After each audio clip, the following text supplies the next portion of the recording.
অনেক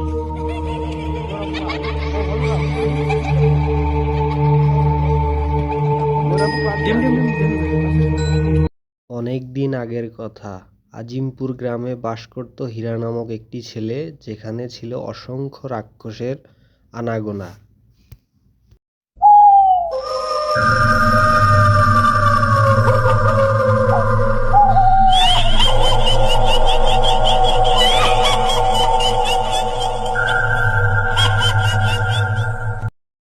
হঠাৎ একদিন হীরার বাসায় রাক্ষসের দেখা মেলে।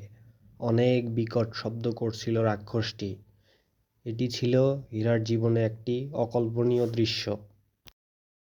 ইয়াল্লা ইয়াল্লা, কি এটা দেখা যাচ্ছে আমার ঘরের চালের উপরে? এখানে শুনেছিলাম যে অনেক রাক্ষসীর আনাগোনা ছিল। ইয়াল্লা ইয়াল্লা, এখনো দেখি রাক্ষসটা বসে আছে আমার ঘরের চালের উপরে। কি যে করি এখন? আশেপাশে তো কেউ নাই।